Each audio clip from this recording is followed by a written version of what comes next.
Buongiorno and welcome to another episode of Cape and Cowl Unlimited. I'm your host Alex Burns and I'm joined with Stephen Carter. Hello. How's it going, man? It's going well.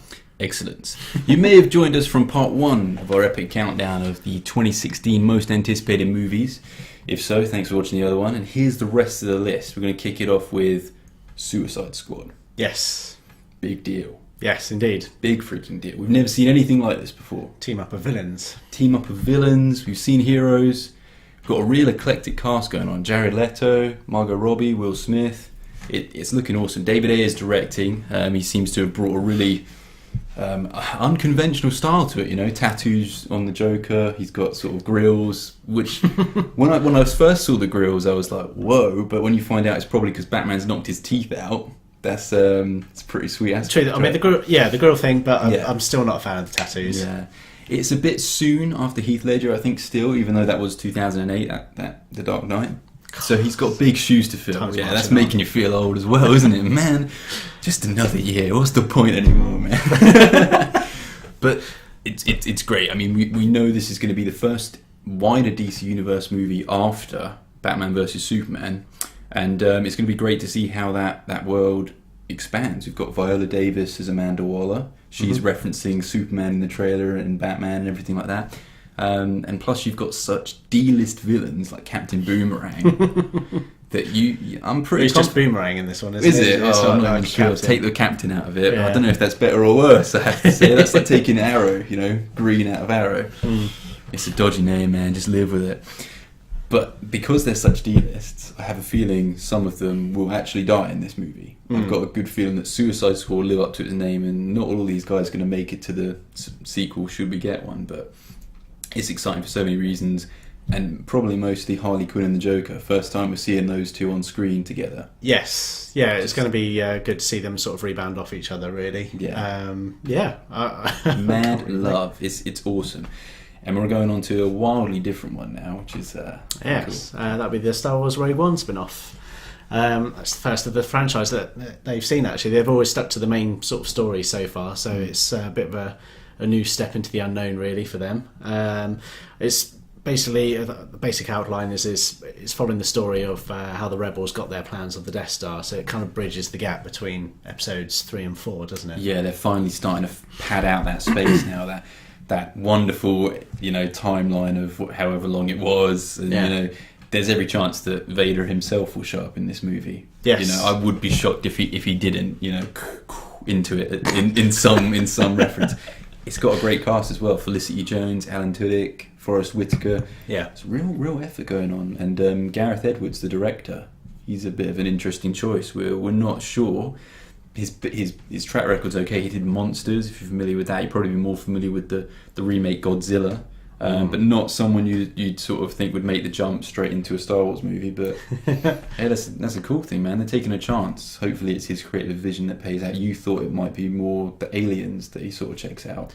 Possibly, yeah. I mean, it's still sci-fi for him, so he's got some familiar ground there. It's just more laser beams rather than... Yeah, we might see a bit more of a gritty Star Wars universe than we used to think. Sort of the beginning of Return of the Jedi. That's what I feel we're going to get. Yeah, a bit more of the alien aspect to the movies, because they do pop up every now and then. Well, it's got the potential because it's obviously it's a story happening between stories, so it could be sort of behind the scenes. So it's a Black Ops mission or something like that. Plus Felicity Jones, I love her. But anyway, on to our next entry on the list, and this one's X-Men Apocalypse. Yep. Yeah, I mean, you think... introduction there. What is it, the 13th entry or whatever, the 13th movie? Something crazy movie. like so why is it so high on our list? Well, yeah, it's a strong outing for them, really. I mean, Bryan Singer's back at the helm now. Well, he has been for the last film and before that. But he knows X-Men, doesn't he? Yeah, he just gets it. Better than, the other guys, Brett Ratner, whatever, but... Bryan Singer just gets X-Men, and that's why it's so exciting. Days of Future Past has put it on that scale now where it is up there with the other Marvel movies. 20th Century Fox have done a good job, and it's number 3 because this is the original core X-Men we're getting. We're going back to the more familiar lineup, aren't we? We're back into the 80s, so we're getting a very young Jean Grey, Cyclops, and everything like that. It's bringing it back to where the majority of X-Men fans are our sort of age got into X-Men in the first place. That 90s cartoon with the funky, Jubilee, with the yellow jacket and Cyclops and Jean at the core of it, really, and Xavier finally shaving that funky hair. I can't talk, but you know what I mean. There we go. Yeah. No, it's got a more fresh look about it, hasn't it? And Cyclops looks much better now that we've finally seen the trailer. He doesn't look like Ivan News anymore. You mean Apocalypse? Apocalypse. You said Cyclops. Did I? Yeah. Oh, sorry. He looks good as well, though. He's got those retro 80s Ray-Ban things going on with the. And his blast as well. What's his red stuff called? Oh, Optic Blast. No. The stuff that blocks the blast from coming out. I have no idea. Man, that's going to bug me. Figure it out. Leave it in the comments. Let us know. But anyway, X-Men Apocalypse is going to be awesome. Captain America Civil War, dude. There we go, moving on. Number 2. Yes, okay. Well, it's the one that's loosely based on the comics. Again, it's kind of one of those films that Marvel have taken the name and kind of made up their own thing. You can't... I think nowadays, to be honest, you can't really expect Marvel to sort of stick closely to any particular storyline. No. But yeah, at least we still see the heroes they get to throw down against each other for real this time. They've always been exchanging sort of barbs, as you saw in the first Avengers film. Cap and Iron Man in particular, they've always... Yeah, they kind of sort of rebounded off each other, but now this is sort of obviously turned into proper fisticuffs now. Yeah, it's just looking really, really good. It's going from strength to strength, really. It seems like another Avengers film, really. There's so many Avengers people. 2.5 is being the hashtag that I see thrown around a lot. Plus, we've got new additions. Black Panther. Yeah. We've also got Spidey as well. Spidey, question mark? Is he definitely going to appear in a substantial role, do you think? Well, we don't know yet, do we? They're keeping their cards very close to their chest on this one. I've heard rumours about the Spidey suit's going to be a bit of CGI in there. Which hopefully for me means that we get to see the Scarlet Spider suit, which is amazing. Straight from the comics. That would be a jump, though, wouldn't it? Iron Man, creating him a suit, sort of. Yeah, it'll be interesting to see him not, go for the traditional look as well, because obviously the Scarlet Spider suit is way out there. Yeah, when it comes to it. And it's just going to be interesting because I think, as with the comic, there was a huge amount of repercussions at the end, and it will be interesting to see whether they remain friends or whether some of them even remain alive at the end of this film. Wow. So, the landscape for Infinity War is what we're looking at now. Who's going to be left over? Not in terms of are they alive, but who's going to be knocking around to avenge the exactly. Avenge the Earth. Very exciting. Was Captain America Civil War a reaction to number 1 on our list? Oh, there we go. Batman versus Superman. Come on, it has to be. It has to be. But for you, yes. The reason it's number 1 on the list is because we've never seen these two on screen together in a film of this magnitude. And it's not just those two either. You've got Wonder Woman, we know Aquaman's going to be in it. They've dropped hints that The Flash, Cyborg might make an appearance. They're padding it out. DC Comics. Lots of rumours in the background at the moment, isn't there? There's even hints that we might even see the whole of the Justice League at the end. I know. The thing is, right, Ben Affleck, Batman, sort of get over it. That news was a shock to me at first. Just again, it's like with the Heath Ledger thing, the Jared Leto. Christian Bale did such an iconic job as Batman. He's my Batman, he's my guy, he's my go-to dude. It's just... Yeah, it was inconsolable. Well, I was not just because it was Ben Affleck, but I couldn't see anyone in that mask after Christian Bale, because those films were just a perfect trilogy for me. But he's looking good. It looks like people are getting that comic book Batman they want. They want the Chuck Norris Batman that can do anything and badass Batman can take on the Kryptonian alien with super strength and heat vision. Well, it's exactly how I hoped that they would take Batman, because the Christian Bale trilogy was too real. In my opinion, it was just a guy in a cape who was getting beaten up by quite a lot of people. To be honest, he dished out good, but that's a conversation for another time. Don't go and get me started on that. But it's good. They're taking him back to the comics. He's more of a sort of surreal.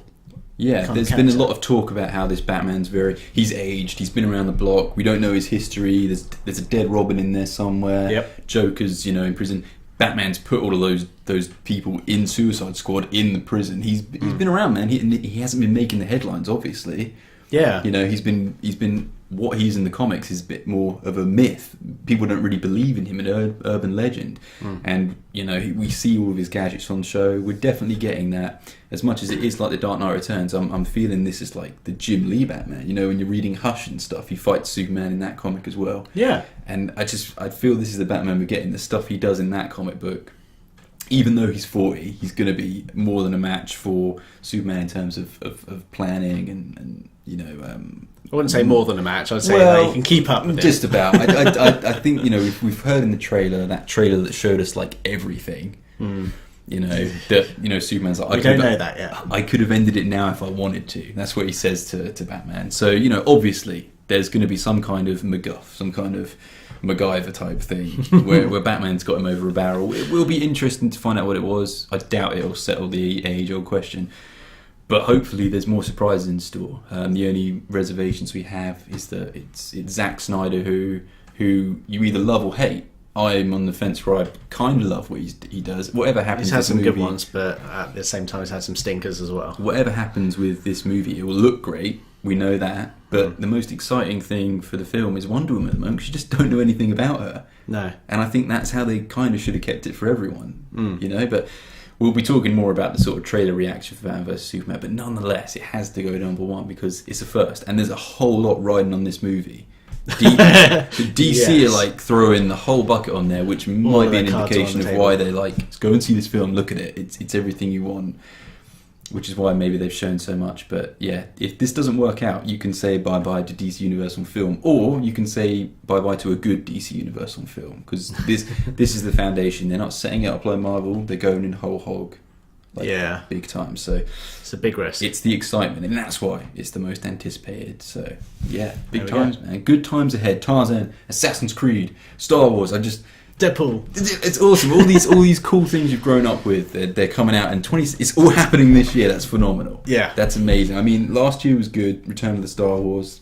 The cinema's going to take so much of my money this year, man. It's going to be big, and this is almost tipping point now.